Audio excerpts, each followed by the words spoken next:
Why would a prince walk away from his palace, his wife, and his newborn child? It's a question that still echoes across centuries.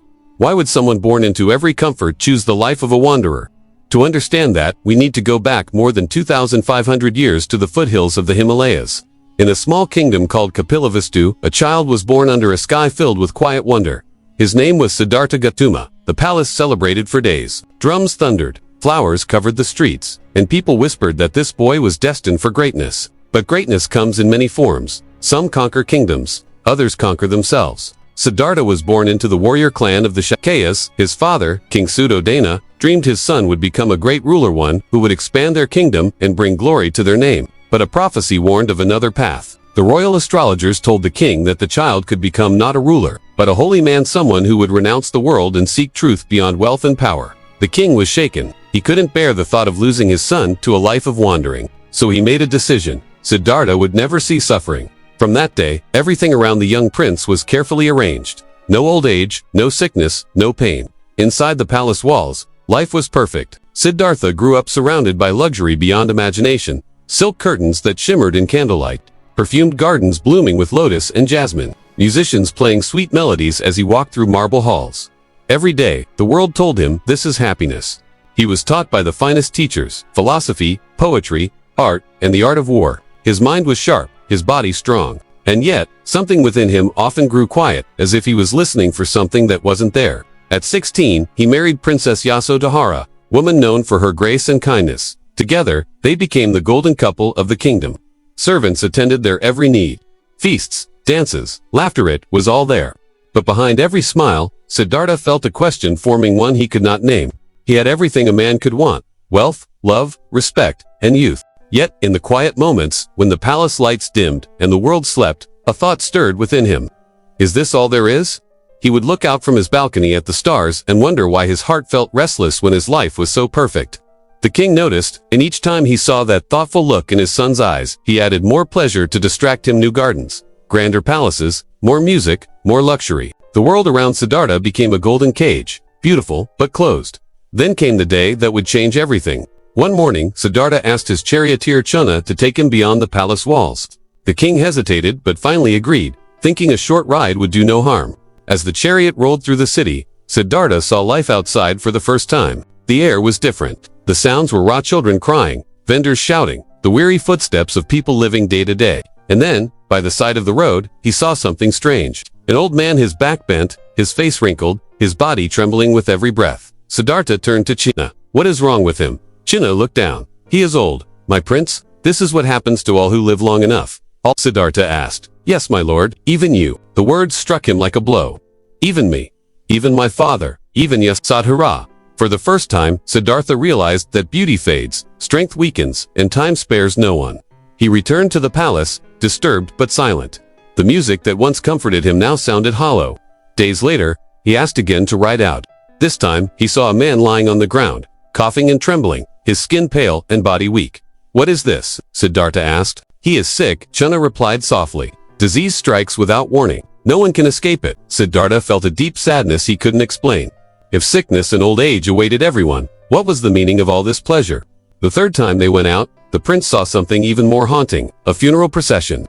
Men carrying a lifeless body wrapped in white cloth, women crying, voices breaking with grief. Siddhartha watched in silence. And this happens to everyone. Chuna nodded. Yes, my prince, death comes for all. For the first time, the prince faced the truth his father had tried to hide. Life was fragile. Everything he loved could disappear. That night, he didn't sleep. He walked through the silent palace, watching the flicker of oil lamps, hearing distant laughter from the courtyards. Everyone seemed unaware that beneath all their joy was a shadow, waiting: age, sickness, death. He thought of his wife, asleep, peaceful and beautiful. He thought of his newborn son, so small and full of promise. He thought of himself and the strange emptiness that had followed him since childhood. Was there a way to end this cycle of pain? Was there a path that led beyond suffering? These questions wouldn't leave him. A few days later, he asked to ride out once more. This time, he saw something different. A man sitting beneath a tree, calm and still, wearing simple robes. His face was peaceful, his eyes quiet. Who is that man? Siddhartha asked. He is a monk, Chuna replied.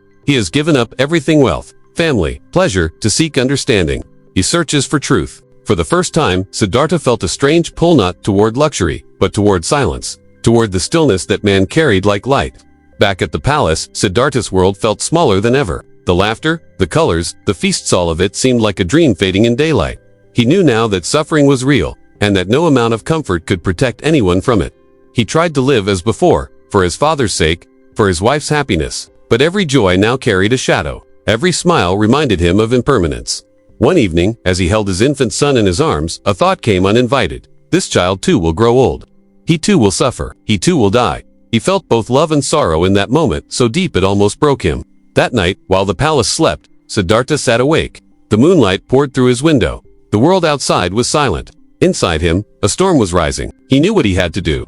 He looked once more at his sleeping wife, her face calm and kind. He whispered softly, "Forgive me. I must find a way that ends all this pain for you, for our child, for everyone." And with a heavy heart, he walked away from everything he had ever known. As the gates closed behind him, the prince of the Shakyas became a seeker.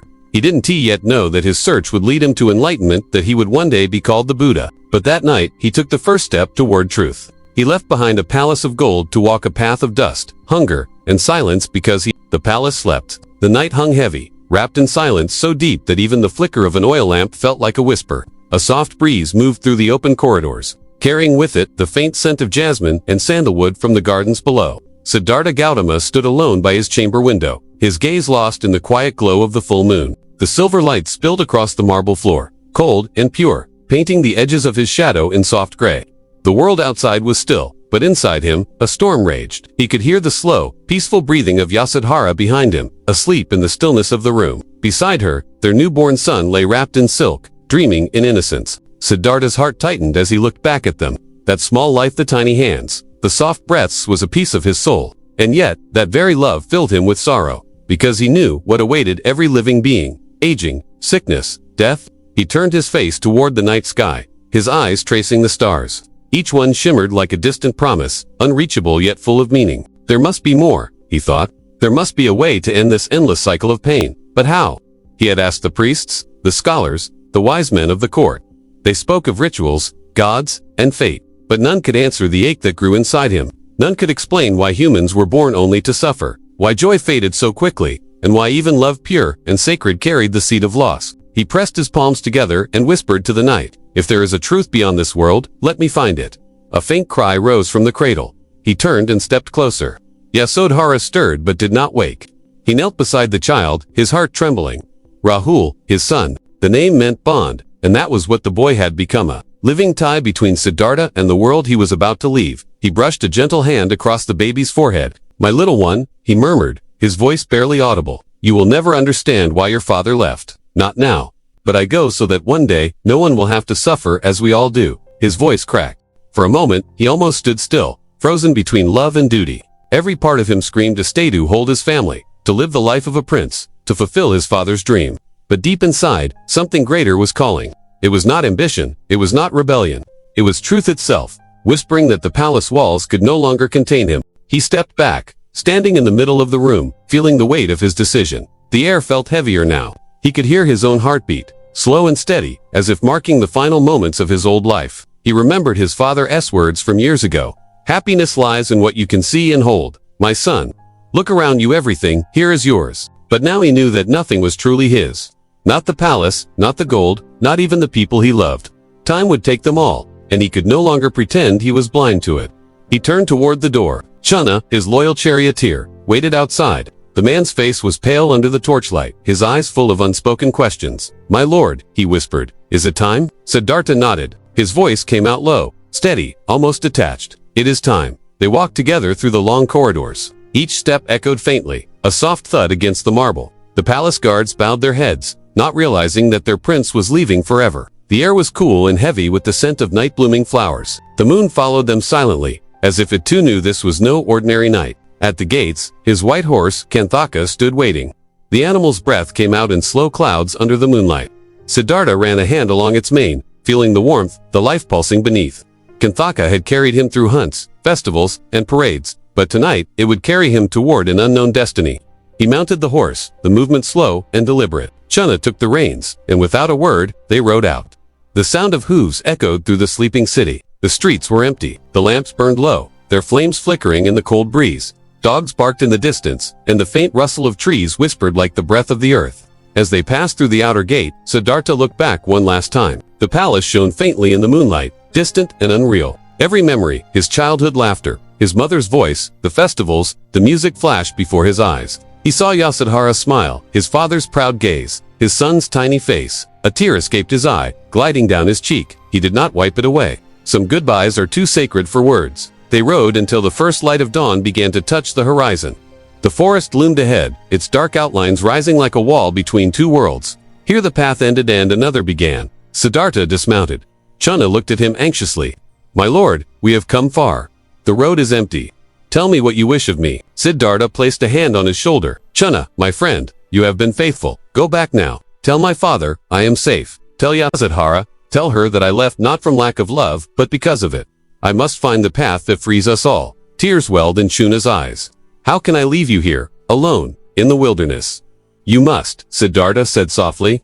"This journey is mine alone." He removed the jewels from his arms and neck, the gold gleaming faintly in the morning light. He handed them to Chuna, along with his sword and royal robes. "Take these back. They belong to the man I once was." Then, reaching into his cloak, he pulled out his knife. With a single motion, he cut his long hair, letting it fall to the ground. The strands glistened in the sunlight before settling in the dust. That sound, the soft rustle of hair hitting the earth, was like a closing door. He stood there in silence, feeling the wind brush against his shorn head. It was strange and freeing.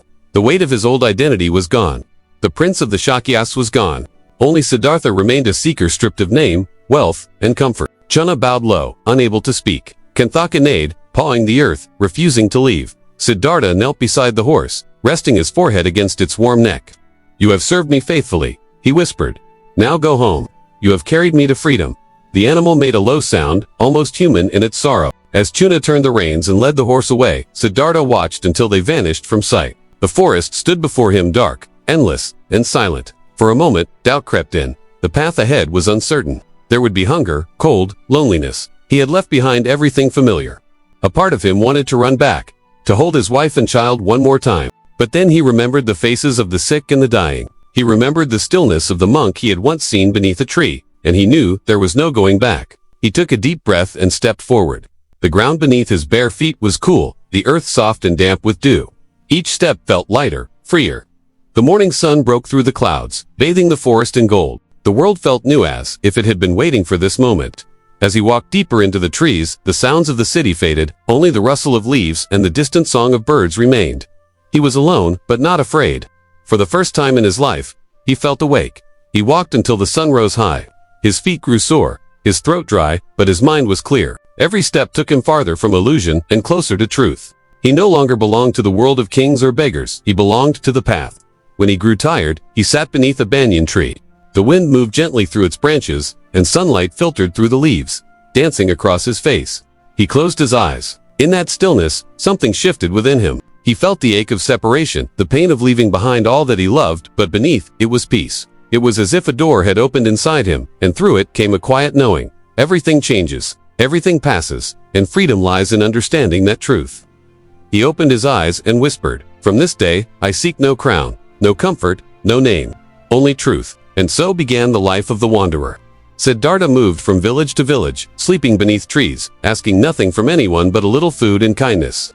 The people looked at him and saw not a prince, but a strange, calm man whose eyes held both sorrow and light.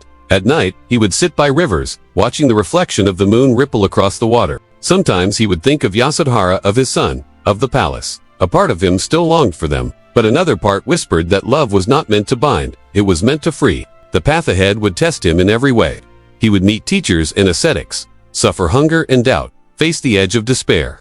But on that night, the night of his great departure, Siddhartha Gautama was reborn. He had traded comfort for clarity, love for truth, and a kingdom for freedom. The world had lost a prince, but it had gained a seeker. And in that quiet moment, as dawn painted the horizon gold, Siddhartha took his first true step toward awakening. The great departure was not the end of his story. It was the beginning of the journey that would lead him to enlightenment and change the destiny of countless souls forever. The forest was vast and alive. At dawn, the trees glowed with soft light, their branches whispering in the wind. The air smelled of earth and rain. Siddhartha walked barefoot along narrow paths, his robe made from rough cloth, his bowl empty, but his heart calm. Each step took him farther from the world he once knew. The palace, the gold, the laughter, What remained was silence and a single question that burned within him. What is the cause of suffering, and how can it end? He traveled alone at first, sleeping beneath trees, drinking from streams, accepting food from kind strangers. Sometimes he met others who were also searching wanderers, hermits, and monks who had left their homes to seek freedom from the endless cycle of birth and death. Many spoke of gods, of sacrifices, of secret paths that promised liberation. But Siddhartha wanted truth that could be seen, not stories that could be believed. One morning, he reached the banks of the Narayana River. There, under the shade of banyan trees, he met a group of ascetics. They were thin as shadows, their ribs visible beneath their skin, their faces pale from years of fasting and meditation. They welcomed him, for they saw in his calm eyes a man of purpose. Their leader was Alara Kalama, a teacher of deep meditation. Siddhartha bowed before him and said, "I have left everything behind. Teach me what you know." Alara smiled. "Then sit, and listen to the silence between your breaths." Days turned into weeks. Siddhartha learned to quiet his mind until thought itself seemed to disappear. He entered states of stillness where his body felt weightless. His senses faded, and only awareness remained. Alara watched him with admiration. "You have learned all I can teach," he said. "You have reached the same state as I." But Siddhartha bowed and replied, "This peace ends when I open my eyes. It fades when hunger returns. It cannot be the final truth." So he left, thanking his teacher, and continued on his journey. Farther along, he met another master, Uddaka Ramaputta, who taught an even deeper meditation, a state beyond form, beyond thought, beyond anything the senses could touch. Siddhartha practiced for months, until he reached that state to pure emptiness. When he opened his eyes, the world returned. The same trees, the same sky, the same hunger in his stomach. Nothing had changed. He said softly to himself, "Not even this brings freedom. I must find another way." He left again, walking through forests that grew wilder and quieter. Sometimes he didn't see another person for days.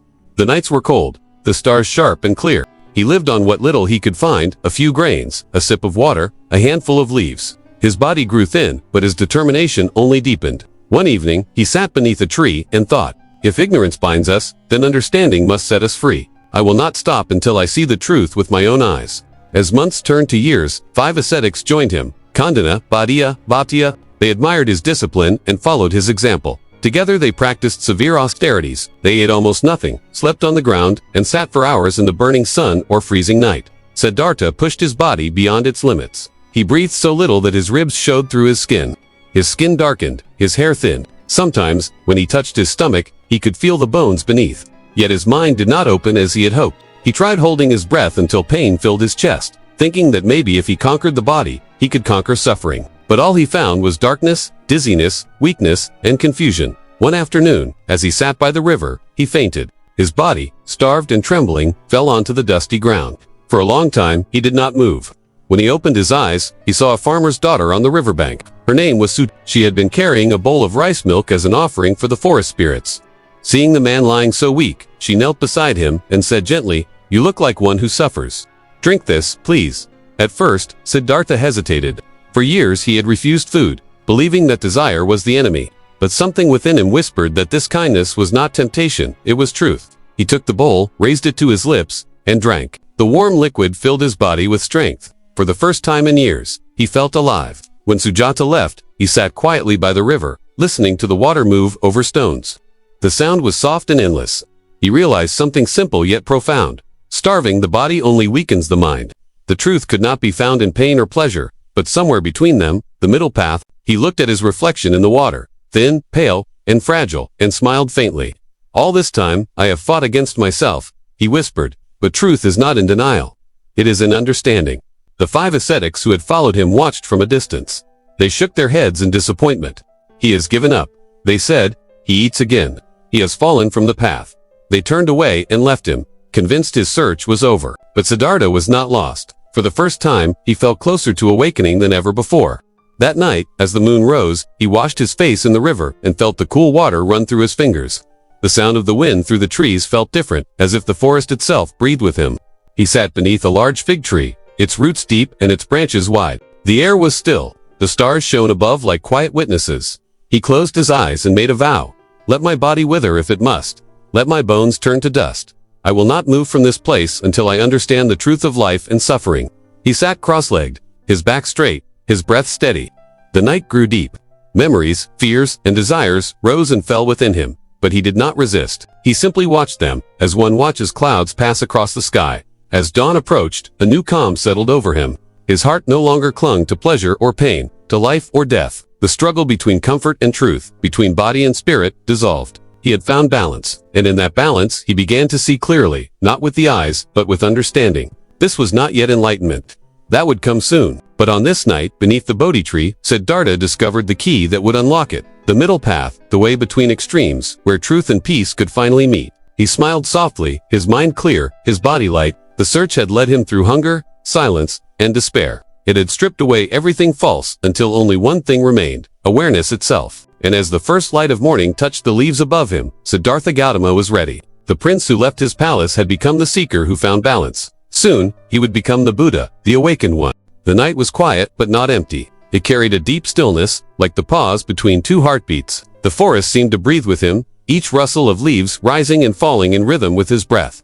The moon hung low, its silver light spilling gently over the great Bodhi tree. Beneath that tree sat a man who had given up everything: his name, his comfort, his past, and his dreams. Siddhartha Gautama sat cross-legged on the earth, his back straight, his hands resting calmly in his lap, his face serene. He had wandered for years, searching in silence, in pain, and in thought. Now, his search was nearly over. He had come to this tree not to seek something new, but to face everything within himself, to see truth as it was, without veil or illusion. The world around him slept, but within him, something vast had awakened. He whispered softly, "I will not move from this place until I find the truth."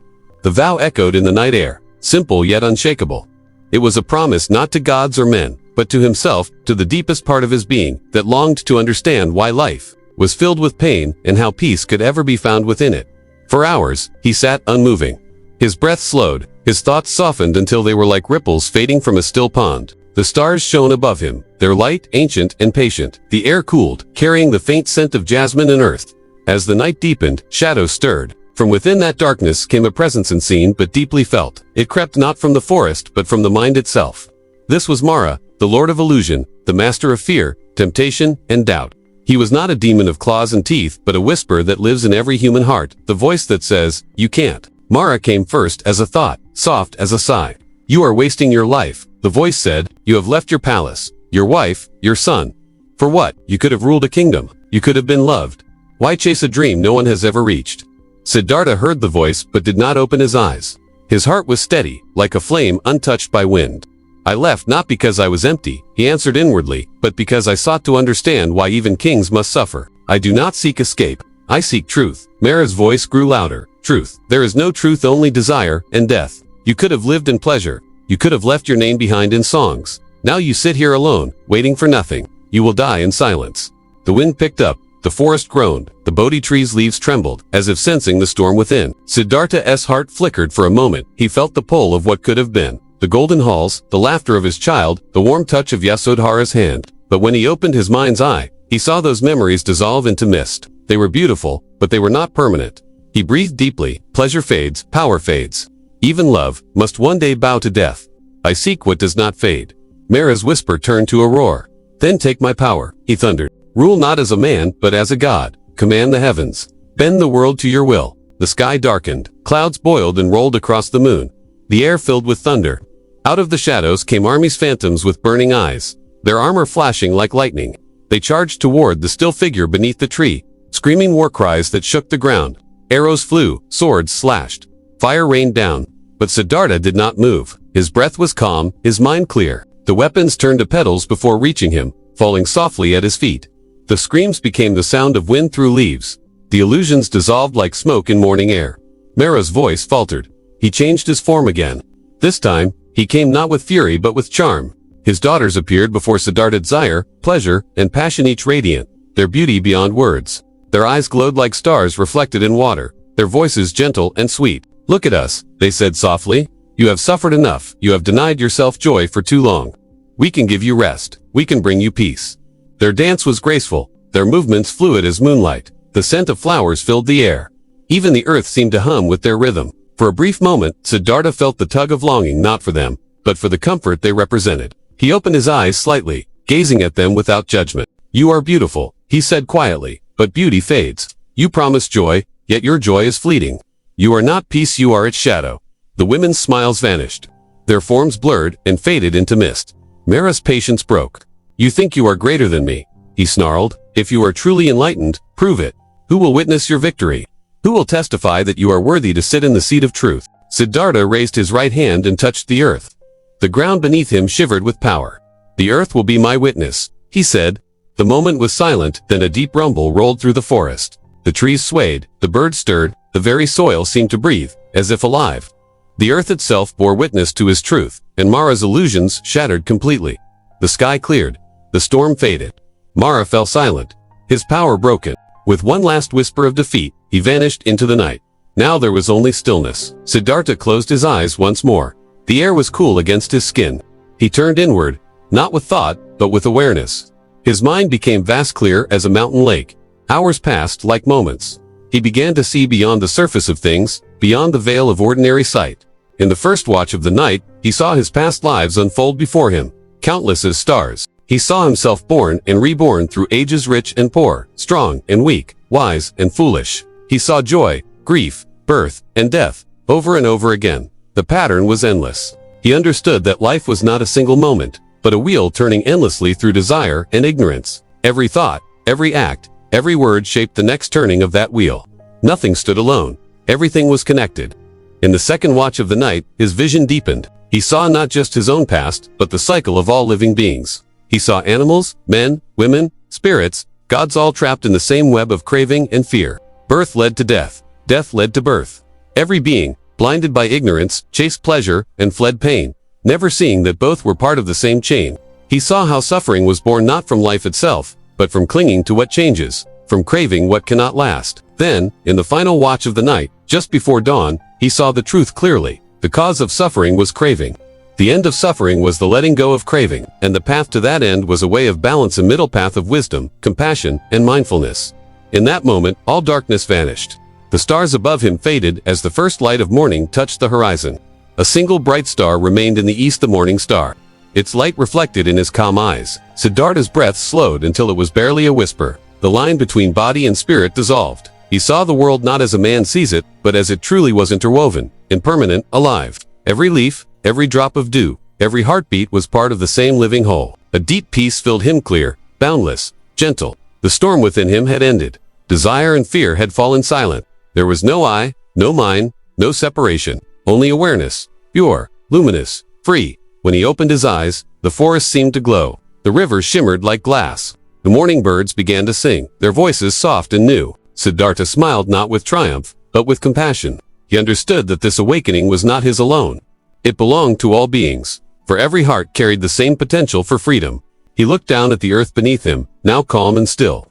I have found it, he whispered. Not in the heavens, not in renunciation, not in indulgence. It was always herewith, in the silence of the heart that sees clearly. The sun rose, washing the world in gold. The Bodhi tree stood tall above him, its leaves shimmering in the morning light.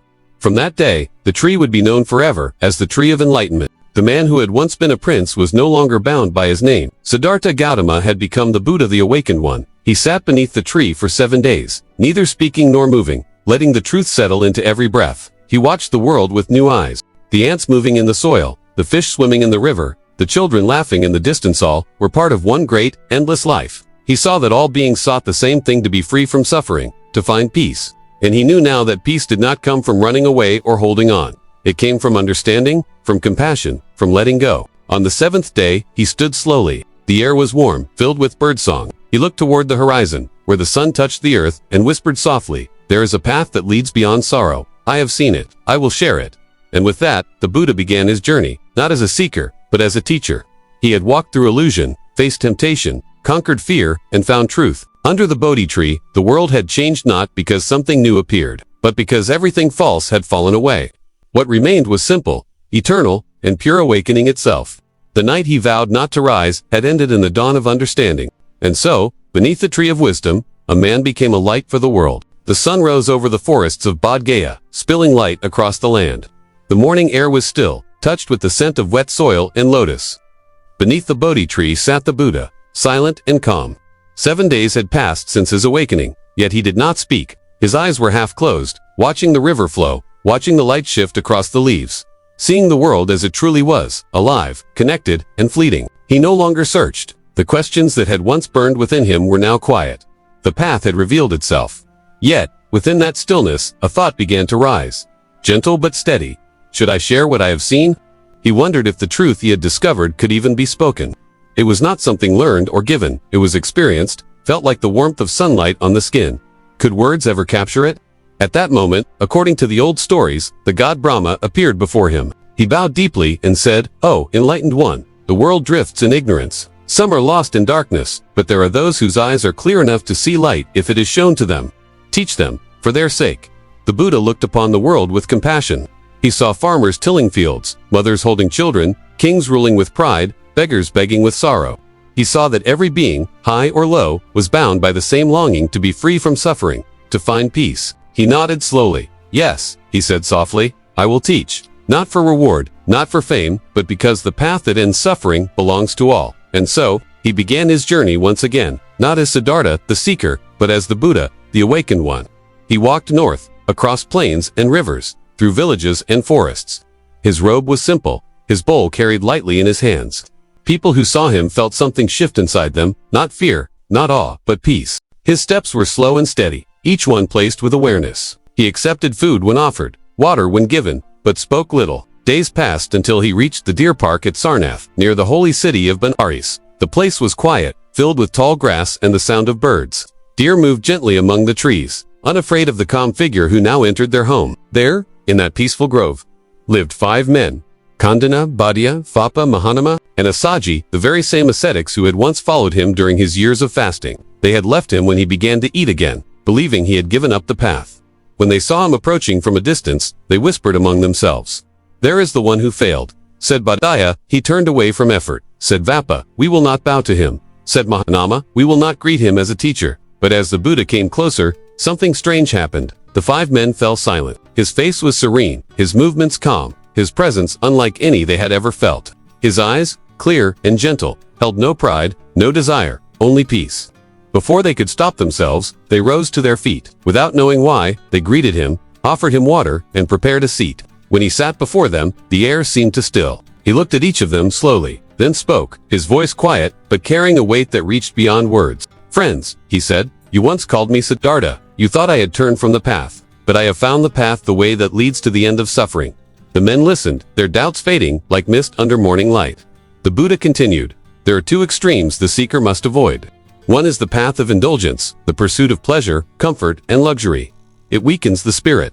The other is the path of self-torture, hunger, pain, denial. It destroys the body but brings no wisdom. Between these lies the middle path, a way of balance, of moderation, of awareness. It is the path that leads to peace, to understanding, to liberation."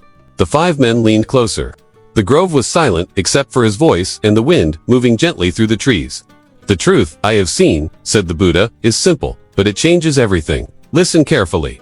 He paused, and then spoke the 4 noble truths, words that would echo through centuries. The first truth is that life contains suffering, dukkha, birth, aging, sickness, death, loss, and disappointment all bring pain. Even pleasure brings suffering, for nothing lasts. The second truth is the cause of suffering, craving, desire, attachment. We cling to what we love, fear what we hate, and chase what we think will complete us. The third truth is that suffering can end. When craving ends, peace arises. And the fourth truth is the path that leads to that end, the Noble Eightfold Path. The 5 ascetics sat silently, their faces thoughtful. The Buddha continued, his tone steady and kind. The Eightfold Path is the way of practice, not belief. It is not a set of commands, but a guide to freedom. It begins with right view, seeing things as they truly are, not as we wish them to be. Then right intention, the will to act with kindness, truth, and understanding. Next is right speech, to speak with honesty and compassion. Right action, to live in a way that harms no one. Right livelihood, to earn one's living in a way that supports peace. Then right effort, to cultivate good and release the unwholesome. Right mindfulness, to be aware of body, feeling, and thought in every moment. And finally, right concentration, to develop a mind so calm and clear that wisdom shines through it like sunlight through still water. He fell silent. The 5 men sat motionless. The sound of the wind in the grass was the only thing that moved. After a long time, Kandana spoke. "You speak of truth, not as belief, but as seeing. I feel it, but I cannot yet grasp it." The Buddha smiled. When a seed is planted, it does not bloom at once. Understanding grows with care, with patience, with practice. The men bowed their heads. In that moment, something stirred in their hearts, a small awakening, the first spark of understanding. Kandana's eyes filled with tears. He said softly, "Indeed, all things that arise must also pass away." The Buddha looked at him with gentle joy. "You have seen," he said. "You are now in Kandina, who knows?" It was said that at that moment, the wheel of Dharma, the wheel of truth, began to turn. The days that followed were filled with quiet teaching. The Buddha stayed in the deer park, explaining the truths again and again, using simple words, stories, and silence. He did not speak of gods or rituals, only of the mind, how it clings, how it fears, how it can be free. Slowly, the 5 ascetics became his first disciples. Together, they formed the beginning of the Sangha, the community of monks dedicated to the practice of truth and compassion. They shaved their heads, wore simple robes, and carried begging bowls. They followed the Buddha from village to village, living by alms, teaching by example. Wherever they went, people listened, farmers, merchants, children, even kings. Some offered food, others asked questions. The Buddha never forced belief. He spoke with calmness, letting understanding rise naturally in each listener. He said, "I am not your master. The truth I speak of is not mine. I am only the finger pointing at the moon. Do not cling to the finger, look at the moon." His words spread like a quiet river, moving gently but changing everything it touched. Those who heard him began to live differently, with more kindness, more awareness, more peace. He taught that no being was above another, that every life was precious. He welcomed the poor, the sick, the forgotten. He accepted women as followers, teaching that enlightenment was open to all who walked the path sincerely. As the months passed, the Sangha grew. From 5, it became 50, then hundreds. The Buddha never sought followers, yet they came. They followed not a man, but a way, a path that could be walked by anyone, anywhere. One evening, as the Buddha sat by the river, one of his disciples asked, "Master, when you first found the truth, did you not fear that no one would understand?" The Buddha smiled gently, watching the water flow past. "Yes," he said, "but even if only one person understands, even if only one heart is freed, it is enough.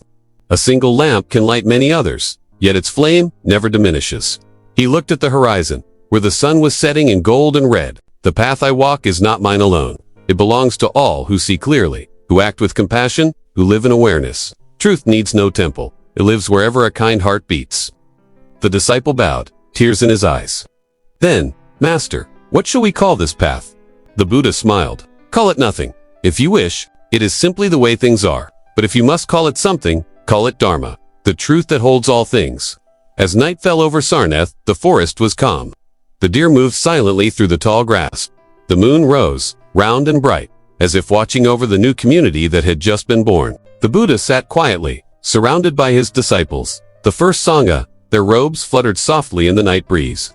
Around them, the world continued as it always had. The river flowed, the trees whispered, the stars turned in the sky. But something had changed. A wheel had begun to turn not of wood or metal, but of understanding. It would roll through centuries, across lands and languages, carrying with it the light of a single man's awakening. In the quiet of that night, beneath the same stars that had once watched him sit beneath the Bodhi Tree, the Buddha closed his eyes in peace. He had kept his promise. He had found the truth, and now he had shared it. The journey that began with a prince walking away from his palace had become a path for all humanity, and under the soft moonlight of Sarnath, the Buddha smiled. Not because he had followers, but because he saw that the light of awakening could live in anyone, anywhere. The morning sun rose slowly over the forests near Sarnath. The mist clung to the grass, and the first sounds of birds drifted through the air. In that gentle light, the Buddha stood beneath a tree, his robe gathered around him, his bowl empty, his face calm. Around him sat his small group of disciples, once 5, now 50, listening to his words, their eyes clear and still. The Buddha looked at them and said, "Go, monks, and walk different paths. Walk for the good of many, for the happiness of many. Teach the Dharma, not with pride, not for gain, but with compassion. Tell others what you have seen. But remember, teach only what leads to peace." The disciples bowed low, touched by the weight of his words, and one by one, they went out, some toward villages, some toward cities, some into the forests. They carried nothing but their robes, bowls, and the calm strength of their teacher's message. The Buddha watched them go, his heart at ease. He knew that truth, once spoken, could not be contained. The message spreads. The Buddha began his own journey once again, walking barefoot across the dusty roads of northern India. He moved through towns and kingdoms, from the plains of Magadha to the cities of Kosala and beyond. His steps were slow, steady, measured. He stopped wherever there were people, under trees, in marketplaces, by rivers, and spoke in simple words that anyone could understand. He did not speak of gods or heaven. He spoke of suffering and peace, of kindness and awareness. His message was not hidden in rituals or complex chants. It was simple, as clear as water, as practical as the air one breathes. He said, all beings seek happiness. All fear pain. To see this clearly is to begin to understand the truth. People gathered wherever he went. Farmers, traders, servants, soldiers, even kings came, leaving their thrones for a while to sit on the ground, before a man who had nothing. They were drawn not by promise of miracles, but by the serenity in his presence. When he spoke, his voice was soft, but it carried across hearts like a river flowing through quiet land. Kings and commoners. One day, he came to the great city of Rojagaha, the capital of Magadha. It was a place of stone walls, crowded streets, and shining palaces. The king, Bimbisara, had heard of the monk who walked with such grace that even animals seemed to bow as he passed. Curious, the king rode out to meet him. He found the Buddha sitting on a small rock at the foot of a hill, surrounded by villagers. The Buddha's robe was worn, his bowl empty, but his face shone with quiet strength. King Bimbisara dismounted, removed his crown, and approached him. Holy One, he said, your calmness is unlike any I have seen. What do you teach? The Buddha raised his eyes slowly. I teach a way, O king, that ends suffering. It begins not in heaven, but in the heart. When one sees clearly, when one acts with compassion, when one lives without greed, there is peace. The king was silent for a long time. He had heard many teachers before, but this man's words carried no desire to impress. He asked, what must one give up to follow this way? The Buddha replied, give up what binds you. Greed, anger, ignorance, not your crown, unless it rules you. A king can rule with kindness as well as power. The path does not demand wealth or poverty, only understanding. The king smiled, deeply moved. Then teach in my land, and let your monks walk freely. The gates of Magadha will always be open to you.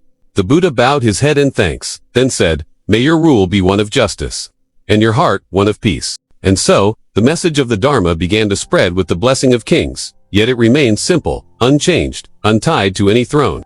A teaching for all. The Buddha never built temples, never demanded prayers. He spoke beneath trees, beside wells, in the homes of potters and farmers. His teaching was always direct. He said, no one saves another. Each must walk the path. I can show you the way, but you must walk it yourself. To the poor, he said, peace does not depend on wealth. To the rich, he said, gold cannot buy peace. To the wise, he said, wisdom without compassion is empty. To the simple, he said, kindness is greater than cleverness. His words touched everyone because they were not for a class or a caste. In a world divided by birth and status, he spoke of equality of the shared pain and shared hope that bind all living beings. He said, as the rain falls on all, the Dharma belongs to all, to the humble and the proud, the weak and the strong, the poor and the king, the calm debater. But not everyone welcomed his message. Many teachers and priests felt threatened. They saw crowds gathering around the Buddha and whispered among themselves, who is this man who speaks against ritual and sacrifice? Does he think wisdom can grow without the gods? One day, a learned Brahmin came to test him.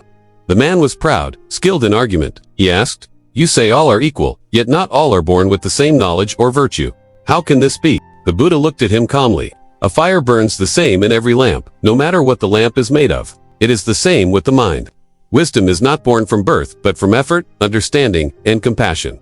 The Brahmin frowned. If effort alone matters, then why are some born rich and others poor? The Buddha replied, the seeds we plant in this life and others grow in time. But it is not the past that binds us, it is our blindness to it. Wakefulness frees one from both past and future. The Brahmin fell silent. His pride softened into respect. He bowed low and said, you have won, not with words, but with truth. The Buddha smiled gently. I win nothing, friend. The truth wins itself. The Sangha grows. As months turned into years, the Sangha grew. Monks and nuns walked from village to village, carrying the teachings of awareness and compassion. They slept under trees, begged for food, and taught through silence as much as through speech. The Buddha often said, let your life be your sermon. Speak not only with words, but with the calm of your heart. In time, thousands began to follow. They came from every walk of life. Nobles, soldiers, peasants, craftsmen, women once bound by tradition, men once lost in greed. The Dharma made no distinction. And yet, the Buddha himself lived as he always had, simply. He ate what was offered, slept wherever night found him, and never stayed too long in one place. Once, a follower asked him, Master, do you not wish for rest? The Buddha smiled softly. Rest comes not from stopping, but from freedom. When one walks without burden, every step is rest. The power of simplicity. What made the Buddha's words so powerful was not their complexity, but their clarity. When he spoke, people did not feel judged, they felt seen. He spoke of suffering, not as punishment, but as a truth that could be understood and overcome. He spoke of love, not as attachment, but as compassion, wishing well for all without expecting return. His logic was clear, yet gentle. He used no harshness to correct, no threat to guide. Instead, he offered reflection. Once, a man insulted him openly in the marketplace, shouting, "You are a fraud. Your words are useless." The Buddha listened quietly until the man was done. Then he asked, "If someone offers you a gift and you do not take it, to whom does it belong?" The man frowned. "To the one who offered it, of course." The Buddha smiled. "Then I do not accept your anger. It remains with you." The crowd fell silent. The man lowered his head, ashamed and humbled. This was how the Buddha taught, without force, without punishment, only with the quiet strength of understanding. A kingdom transformed. In the years that followed, the Dharma spread through every part of India. Monks traveled on foot, sharing the teachings in cities, villages, even deserts. In Kosala, King Pasenadi, once a proud ruler, became one of the Buddha's devoted followers. He would visit the Buddha often, seeking guidance not as a king, but as a man. "Master," he once asked, "how does one rule wisely?" The Buddha replied, "Rule your mind before ruling your people." A kingdom cannot stand if its ruler is slave to desire. Pasenadi bowed deeply. "Then the throne itself must be light, not heavy." The Buddha nodded. "Yes. Rule with fairness, and your people will follow, not out of fear, but out of trust." Under his influence, even kings began to adopt policies of compassion, freeing prisoners, caring for the poor, building shelters for travelers and the sick. The Dharma had not conquered with armies, but with kindness. The seeds of a new world. As decades passed, the Buddha's teachings became rivers flowing in every direction. Villages that once offered sacrifice now offered compassion. Monks taught meditation beside rivers. Merchants carried the Dharma in their hearts as they traveled distant lands. The Buddha's message reached people in ways beyond words. Once, a young mother who had lost her child came to him, her heart broken. She cried, "Master, bring my child back. You can do anything." The Buddha looked at her kindly and said, "Bring me a mustard seed from a home that has never known death, and I will do as you ask." The woman went from door to door, asking for a mustard seed, but every home had known loss. At last, she returned, empty-handed, tears drying on her face. "I could not find such a home," she said softly. The Buddha placed a hand over hers. "You have seen the truth. Death touches all." Yet in seeing this, the heart opens to compassion. The woman bowed, no longer pleading, now understanding. This was how he healed, not by miracles, but by awakening hearts. The quiet revolution. The Dharma continued to spread, not through conquest, but through transformation. It changed the way people saw themselves and each other. It taught that peace began within, and that every act, a word, a thought, a gesture, could be a step on the path. The Buddha never declared himself divine, nor asked for worship. When people tried to bow too low, he said, "Do not bow to me. Bow to the truth within yourself." His message, though simple, carried the power of 1,000 armies. A revolution, not of swords, but of awareness. It reached the hearts of scholars and servants, kings and beggars. In every corner of India, people began to see that wisdom was not in birth or wealth, but in understanding and compassion. The teacher's journey years passed. The Buddha's hair turned gray, but his eyes remained bright. He continued to walk from place to place, teaching, listening, guiding. Once, a young monk asked him, "Master, do you ever tire of speaking?" The Buddha smiled. "When one lights lamps from his own, does his flame grow weaker or stronger?" The monk answered, "It grows stronger." "Then how can I tire?" said the Buddha, "when each word lights another lamp." And so he walked on through rain and heat, through forests and plains, carrying the same calmness that had begun under the Bodhi Tree. As the sun set one evening, the Buddha sat quietly under a banyan tree. His disciples gathered around him. The sound of the wind carried through the branches. He looked at them and said, "What I have taught you is only a handful of leaves compared to the vast forest of truth. Walk with kindness. Walk with awareness. Let the Dharma speak through your life." They bowed deeply, their hearts full. The Buddha closed his eyes. The light of the setting sun touched his face, and he smiled. The wheel of Dharma had begun to turn across the land, not with noise or force, but with stillness. A single man's calm had become a movement of millions. And as the night deepened, the words of the Buddha seemed to echo through the world. Hatred never ends by hatred. It ends by love. This is the eternal law. The years passed like ripples on water. The Buddha and his followers continued their journey from one village to another. Everywhere they went, they found people searching, not for gods or miracles, but for meaning. The Buddha no longer spoke only to monks or kings. He spoke to farmers tilling fields, mothers tending children, and old men sitting beneath trees. His words had begun to travel faster than his footsteps, carried by those who had heard and understood. But what made his message truly reach the heart was not the weight of his wisdom, but the simplicity of his stories. He taught through parables, short tales that carried great truths. He knew that people remembered feelings more than facts, pictures more than sermons. And so he began to teach through the rhythm of everyday life, turning ordinary moments into mirrors of truth. The mustard seed. One afternoon, as the sun burned gently through the clouds, a woman named Siddhartha Gautama came running toward him. Her eyes were red from crying, her arms clutching a lifeless child. "Master," she cried, "please, bring him back. You can do miracles. I've heard people say so. You can heal him."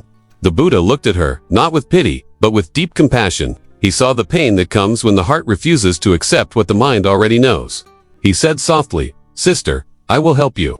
But first, bring me a handful of mustard seeds from a house that has never known death." The woman's eyes lit up with desperate hope. "Yes, I'll find it," she said, and ran toward the village. All day she went from door to door. "Do you have mustard seeds?" she asked. "Of course," the people replied. "But tell me," she added, "has death ever entered your home?"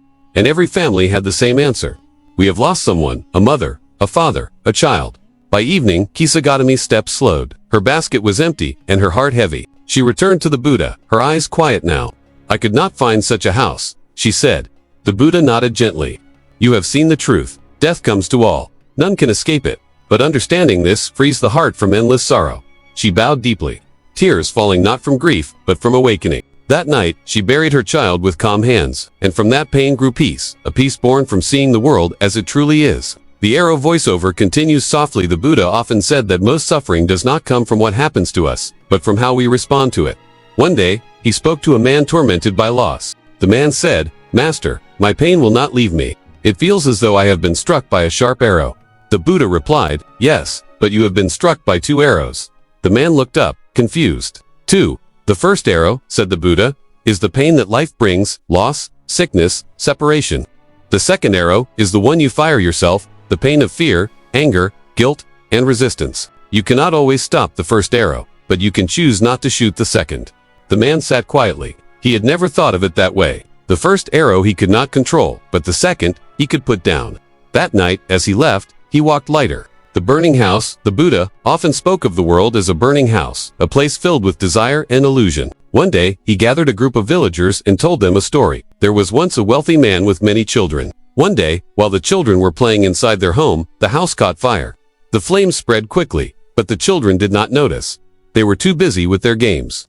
The father shouted, "Come out! The house is burning." But the children only laughed, thinking it was a game. So the father called out again, "Come! Outside are carts filled with toys, goats, deer, and oxen." Hearing this, the children ran out, and their lives were saved. When they came outside, they saw there were no toy carts, only safety and air. The father had lied, but only to save them from harm. The Buddha paused and looked at his listeners. "In the same way," he said, "the world burns with greed, hatred, and delusion. But people, lost in their desires, do not see the fire. The Dharma calls them out, not with promises of toys, but with the hope of freedom. Once they step outside, they see there was never a need for the games at all." The villagers sat quietly, their minds turning like slow wheels. The Buddha had not spoken of gods or punishments, only of a truth that could be seen within one's own heart. The empty boat. Another time, as he walked along a riverbank, the Buddha noticed a monk sitting angrily by the water. The monk muttered, "Every time I try to meditate, people disturb me. I need peace." The Buddha sat beside him and said, "Look at that boat." A small empty boat drifted downstream and bumped against the shore. The monk frowned. "It hit me yesterday too." The Buddha smiled. "If there were a man inside, you would be angry. But it is empty, so you feel no hatred." He turned to the monk. "The mind is like that boat. When you see others as empty of fixed self, just as changing, fragile beings, you no longer feel anger. You simply see life flowing." The monk bowed his head, understanding. His anger dissolved like mist on water. The 2 wolves. Later, when speaking to a group of young monks, the Buddha told another parable, one that spread far beyond India in later generations. "There are 2 wolves living within every person," he said. "One is anger, envy, greed, and fear. The other is kindness, patience, wisdom, and love.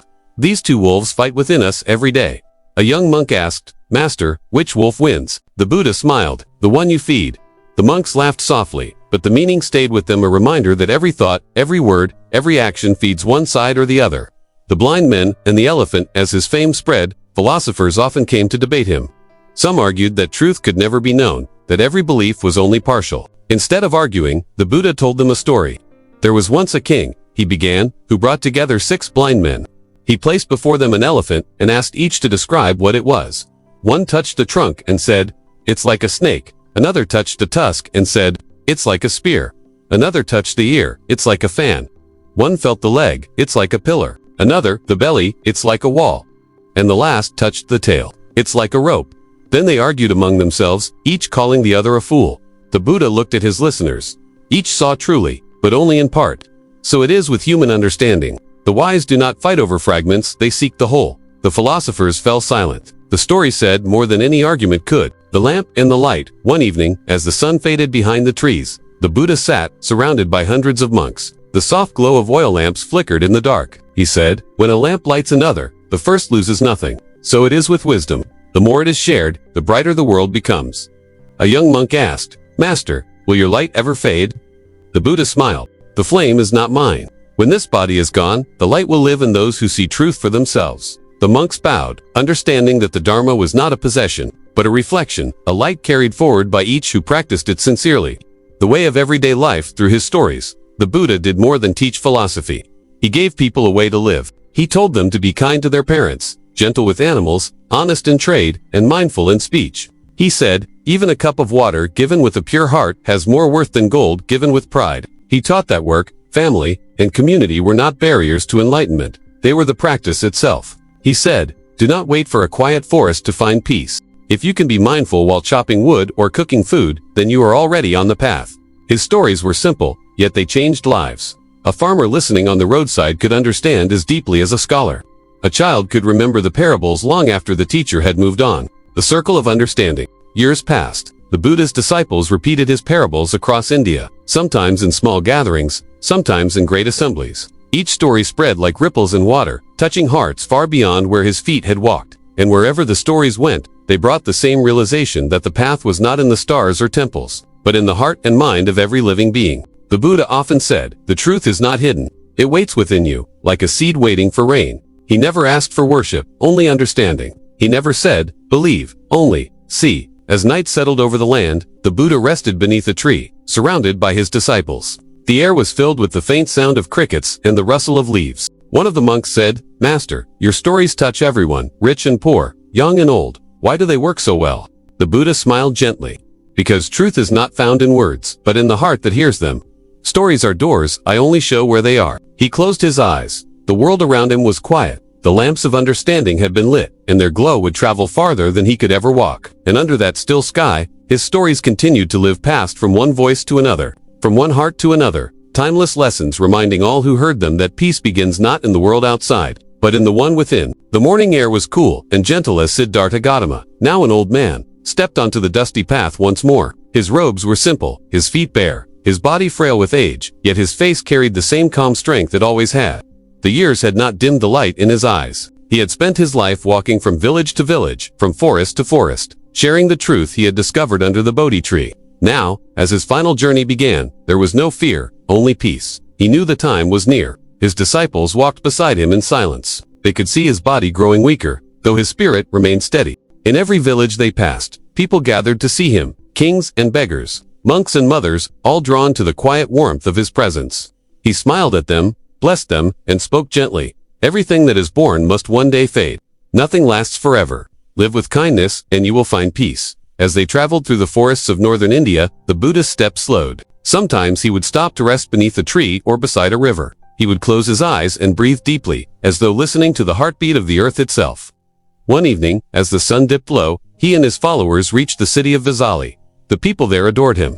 They offered flowers and food, and many wept at the sight of his frail body. That night, lying beneath the shade of mango trees, the Buddha spoke softly to his disciples. "Do not grieve when I am gone," he said. "All meetings must end. This body you see is not who I am. The truth I have shared, that is what will remain." Ananda, his closest companion, tried to hide his tears. "But, Master," he said, "how can we live without you?" The Buddha looked at him with gentle eyes. "Ananda, I have given you all that can be given. The truth is your guide. Now, do not depend on me. Depend on your own understanding." For a long while, no one spoke. The night was quiet, the air heavy with the sound of crickets. In that stillness, his words sank deep into their hearts. After some days of rest, the Buddha rose again and continued walking. He knew this path would lead to Kushinagar and to his final rest. Along the way, he spoke to villagers, comforted the sick, and smiled at the children who ran to see him. Even in his weakness he found strength and compassion. One afternoon, near a small town, a humble blacksmith named Kunda approached him. Bowing deeply, he offered food with trembling hands. "Please, master, accept this meal," he said. The Buddha accepted it with gratitude. He ate slowly, thanked Kunda for his kindness, and blessed him. "You have done a noble deed," he said. "Do not grieve. You have offered from the heart." Later that day, his illness grew worse. His body ached, and his breath came shallow. Still, he remained calm. His disciples tried to help him walk, but his strength was fading. "Take me to the grove by the sal trees," he said. "There, I shall rest." When they reached the grove, the air was cool and still. The trees stood tall and silent, their branches heavy with blossoms. The Buddha lay down on his right side, one hand supporting his head, the other resting gently on his thigh. Ananda knelt beside him, tears streaming down his face. "Master," he whispered, "please do not leave us." The Buddha smiled softly. "Ananda, why do you weep? Have I not taught you that all things must pass? Nothing in this world is permanent. Even this body, even life itself, all must return to the earth. Let it go without sorrow." The monks gathered around him. The petals from the sal trees began to fall, white and fragrant, covering the ground like snow. The Buddha looked up at the blossoms drifting through the air and said quietly, "How peaceful it is. Even the trees honor this moment." He spoke to his followers one last time. "Remember, my friends, everything that arises will one day fade away. Work hard for your own awakening. Be mindful, be kind, and do not cling to what must pass." As night settled, the forest grew silent. The moonlight filtered through the branches and touched his face with a soft glow. He closed his eyes and took one final breath, slow, steady, and full of peace. There was no fear, no struggle, only quiet stillness. The monks sat beside him, their hearts heavy, but their minds clear. They knew their teacher had entered the state beyond birth and death, perfect peace. At dawn, the first rays of sunlight fell upon the grove. The air carried the faint scent of flowers. The Buddha's body lay still, but his presence seemed to fill the forest. Birds began to sing softly, as if welcoming a new beginning. The disciples built a pyre of sandalwood and covered it with garlands. As the smoke rose into the sky, they bowed their heads in silence. Ananda whispered through his tears, "He is gone where suffering cannot follow." The people of Kushinagar came to pay their respects. Some wept, others prayed, and many simply sat in silence, feeling the peace that lingered in the air. It was not the peace of an ending, but of understanding, the kind that comes when one truly sees the truth of life. The Buddha had often said, "Like a candle that burns to give light, so too must a life end, not in darkness, but in illumination." His journey had ended, but his light had not faded. The monks who had walked beside him carried his teachings to every corner of the land. His words traveled farther than his feet ever could. And wherever people spoke of compassion, of mindfulness, of peace, the spirit of the Buddha lived on. All things must pass, but the truth he awakened to, the truth of kindness and understanding, would never die. The wind rustled softly through the sal trees. The petals fell once more, shimmering in the morning light. The world was quiet, calm, and alive, just as he had always taught. The forest of Kushinagar had fallen silent. The night the Buddha left the world, even the wind seemed to pause in reverence. The moon hung heavy in the sky, and the sal trees that had showered their blossoms upon his body now stood still, as if mourning. The fire that carried his remains to the heavens had long died out, but its warmth lingered in the hearts of those who had gathered there. Hundreds of monks sat quietly around the ashes. Their robes were darkened with the dust of the road, their faces marked by both grief and peace. For most of them, this was the first time they had ever faced a world without their teacher. The man who had guided them through doubt, through fear, through the storms of their minds, was now gone. Ananda, his faithful attendant, sat close to the embers, his eyes red from sleepless nights. He could still hear the Buddha's calm voice in his mind, steady, gentle, and unwavering. For years, he had walked beside him, listening, learning, watching. He had seen the Buddha speak to kings and beggars with the same compassion, offer wisdom to thieves and scholars alike. But now, that voice was silent. He looked up at the sky and whispered softly, "You said everything must pass, even you." His voice trembled. "But how do we carry on without you?" The question hung in the air, unanswered, or perhaps, answered in the stillness itself. The monks knew that their master's body had perished, but his words, the Dharma, were alive. And it was now their sacred duty to preserve it. They could not let his teachings fade like the smoke that had drifted into the night sky. So, not long after the Buddha's passing, his disciples gathered in Rajagaha, at the great cave of Satapani Hill. It was the first great council, a moment that would decide the future of the Dharma. 500 monks came from every corner of the land. They sat cross-legged in the vast stone hall, their faces lit by oil lamps, their robes glowing like fields of saffron in the dim light. The sound of silence filled the space. broken only by the chanting of verses and the soft hum of prayer. At the center sat Mahakassapa, the wise and respected elder chosen to lead the council. His voice echoed through the hall. "Brothers, our teacher has gone beyond. It is now upon us to preserve his words, his law, and his path, pure and unchanged." Ananda, seated beside him, closed his eyes. He could still recall every teaching the Buddha had spoken. His memory was a living library of wisdom. When he finally rose to speak, the hall fell silent. "Thus have I heard," he began the same words that would later open every Buddhist scripture. His voice was calm, filled with reverence. Once, the Blessed One was staying in the deer park at Sar, and with that, he began to recite the teachings exactly as the Buddha had spoken them. The sermons, the parables, the conversations with kings, the lessons on compassion, mindfulness, and the path to liberation. For days and nights, he spoke without error, his memory perfect. The monks listened and repeated his words in unison until every phrase was etched into their minds. Then Apali, another senior disciple, recited the rules of the monastic order, the Vinaya, the code of discipline that guided their lives. By the end of the council, the Buddha's teachings had been preserved, not on paper, but in hearts and minds. Each monk carried a piece of the Dharma within him, like a flame that would one day light the world. And so, the Sangha, the community of followers, began its journey. They walked barefoot across the plains of India, through forests, villages, and cities. They carried no possessions, no weapons, no wealth, just their robes, their begging bowls, and their faith. Wherever they went, they shared the message of their teacher, that life was impermanent, that suffering had a cause, and that peace could be found through understanding. Some people listened with open hearts, others turned away. But the monks did not stop. They spoke with gentleness, never forcing belief, never seeking to convert. They knew that truth could not be imposed, it could only be discovered. Years passed. The Buddha's teachings spread across kingdoms. Kings and commoners alike found solace in his words. Temples began to rise, not as monuments of power, but as sanctuaries of peace. In time, different paths began to take shape. The teachings were vast, and people understood them in different ways. Out of this diversity, new schools of thought emerged. The first was Theravada, the teaching of the elders. It remained closest to the original words of the Buddha, simple, disciplined, and devoted to meditation and mindfulness. Its followers believed in walking the same path their master had walked, seeking personal enlightenment through deep understanding and moral purity. Theravada took root in Sri Lanka, where kings embraced it as the guiding truth of their lands. The island became a sanctuary for the ancient teachings. Monks there devoted their lives to study and meditation. They built monasteries shaded by banyan trees, where the sound of chanting echoed through the valleys. There, the Pali Canon, the earliest collection of the Buddha's words, was finally written down on palm leaves. What had once been spoken and remembered by heart was now preserved in ink, so it would never be lost again. From Sri Lanka, the teachings traveled further to Burma, to Thailand, to Laos, to Cambodia. Everywhere they went, they took root in new soil, adapting to new hearts while keeping the same essence: simplicity, mindfulness, compassion. But as time passed, other monks and scholars began to interpret the Dharma differently.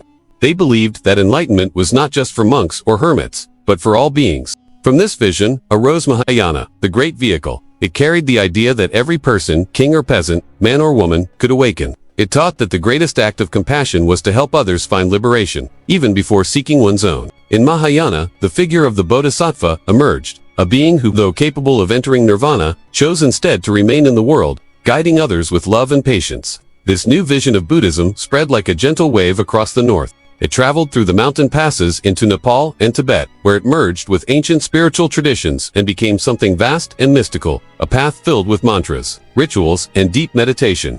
It reached China through the Silk Road, carried by monks and traders who brought not gold or silk, but scrolls of wisdom. In China, the Dharma met the wisdom of Confucius and Lao Tzu. It blended with local philosophy, giving rise to new expressions of peace. Monasteries appeared on mountain peaks, where monks meditated in mist and silence. The Chinese people embraced Buddhism, not as a foreign faith, but as a way of living, a harmony between discipline and compassion. From China, the teachings crossed the seas to Korea and Japan.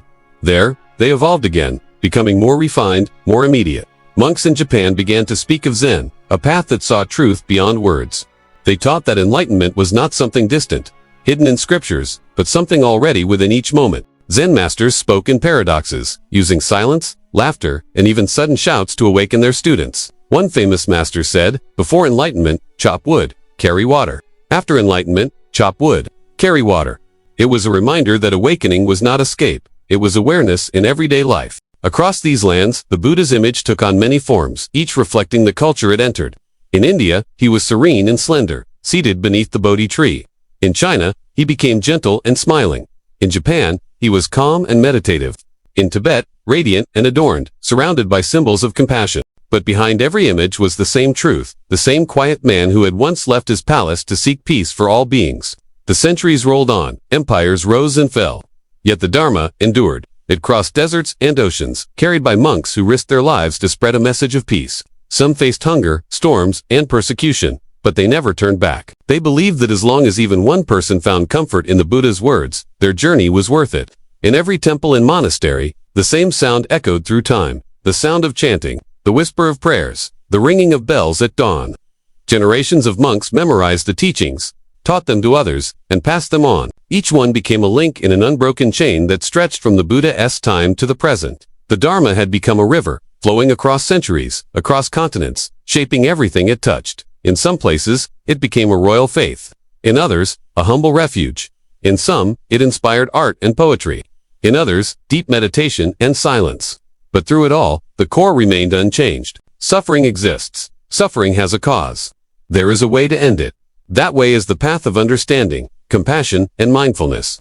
The Buddha's disciples had carried not just his teachings, but his presence, that calm, luminous spirit that could turn even sorrow into peace. And though thousands of years had passed since his death, his voice seemed to linger in every corner of the world. When the wind rustled through bamboo groves in China, when monks in Thailand chanted at sunrise, when a lone pilgrim knelt before a golden statue in Japan, it was as if the Buddha was still there watching, quietly smiling, gently. He had once told his disciples, "Be a light unto yourselves," and they had done just that. Each of them became a small flame in the great lamp of the Dharma, a light that would never go out. The man who had walked away from luxury and power had left behind something far greater, a path for humanity. And though his footsteps had faded from the dust of India long ago, the echoes of his journey continued. In every temple bell, in every whispered prayer, in every act of kindness, the Buddha still walked among the living. His death was not the end of his story. It was the beginning of ours, the story of a world still learning what it means to awaken. More than 2,500 years have passed since a young prince walked out of his palace in search of truth. Kingdoms have risen and fallen. Empires that once ruled the world now live only in books. Yet the teachings of that quiet man, Siddhartha, still travel like a soft wind across time, whispering the same message of peace, compassion, and awakening. Today, in a world filled with noise, his silence speaks louder than ever. Every morning, in temples across Thailand, monks still rise before dawn. They walk barefoot through villages, holding their alms bowls, receiving food from the hands of ordinary people. Their faces are calm, their steps unhurried. Each step, each breath, is a meditation, a reminder that life's beauty lies in simplicity. Far away in Japan, Zen monks sit in meditation halls as the light of sunrise filters through paper screens. They do not speak, they do not move. They simply sit, watching their thoughts come and go like clouds. The same silence that once surrounded the Buddha under the Bodhi Tree now surrounds them. In the bustling cities of the modern world, people from all walks of life, teachers, doctors, artists, students, practice mindfulness. They close their eyes for a few minutes each day, not to escape the world, but to return to it. They breathe deeply, noticing the rise and fall of the chest, the gentle rhythm of life itself. They may never have seen a temple or worn a monk's robe, but in those quiet moments, they walk the same inner path that the Buddha discovered centuries ago. The message he left behind is not tied to any religion or culture. It speaks to something universal, the desire for peace. The longing to understand ourselves, the search for meaning beyond chaos. In an age of endless distraction, his words remind us of balance. In a world of division, they remind us of compassion. And in times of fear, they remind us of courage, the courage to look within. Buddhism's influence today goes beyond temples or rituals. It's in the calm voice that reminds us to pause before reacting. It's in the quiet moment before we speak in anger. It's in the awareness that even the smallest act of kindness can change a day, a life, a world. From the forests of India to the meditation centers of New York, from Himalayan monasteries to the screens of our smartphones, the same wisdom continues to travel. It teaches us that peace is not something we find by running away from life. It is found in being present in every breath, every moment, every choice. Siddhartha had once looked beyond wealth, beyond comfort, beyond pleasure, to find something lasting. What he discovered was not a god above or a power outside. It was something already within every human being, awareness, compassion, and freedom from attachment. That realization that peace begins inside changed the world. Perhaps that's why, even after all these centuries, millions still walk the path he showed. Not because they worship him as a god, but because they see in him a mirror, a reflection of what they, too, can become. He was not a savior who promised paradise. He was a teacher who pointed to the truth within. And maybe that's the reason his light has never faded. because he didn't ask people to follow him blindly. He asked them to see for themselves. As he once said, do not believe in anything simply because you have heard it. Do not believe in traditions because they have been handed down. Believe only when you find it true through your own experience. These words, ancient yet timeless, have become the foundation of modern mindfulness, psychology, and even science. Therapists use meditation to heal minds. Doctors use breathing to calm hearts. And ordinary people everywhere are learning that happiness is not something you chase. It's something you discover by slowing down. In that stillness, you find clarity. In that clarity, you find compassion. And in compassion, you find peace. Maybe that's what the Buddha meant all along when he said, peace comes from within. Do not seek it without. Today, we stand in a world more connected than ever, yet more restless than before. We scroll through endless screens, searching for meaning in likes, followers, and fleeting distractions. But somewhere deep down, a quiet voice still whispers the same question that Siddhartha once asked beneath the Bodhi tree. What is the cause of our suffering, and how can we end it? The answer remains the same. Let go. Be aware. Be kind. It doesn't matter where you live, what you believe, or who you are. The truth of impermanence, compassion, and balance belongs to all of us. When we understand that everything changes, we stop clinging. When we stop clinging, we stop suffering. And when we stop suffering, we begin to live. 2,500 years later, his message is still alive, not in stone statues or sacred texts, but in people. In you, in me, in anyone who chooses to pause, breathe, and see. Maybe peace was never outside. Maybe it was always within. If you've traveled through this journey with me from the Prince's Palace to the Bodhi Tree, from silence to awakening, thank you. Stories like this remind us that history is not just about wars and empires. It's about human hearts, choices, and the search for meaning. If you found this story inspiring, if it made you think, or if it brought you a moment of calm, then don't forget to like this video, share it with others, and subscribe to our channel. Here, we explore the stories behind great lives and forgotten worlds. Not just what happened, but why it mattered. Because sometimes, looking back helps us understand where we stand today. Until next time, keep seeking, keep questioning, and remember, the greatest journey is not across lands or time. It's the one that begins within you.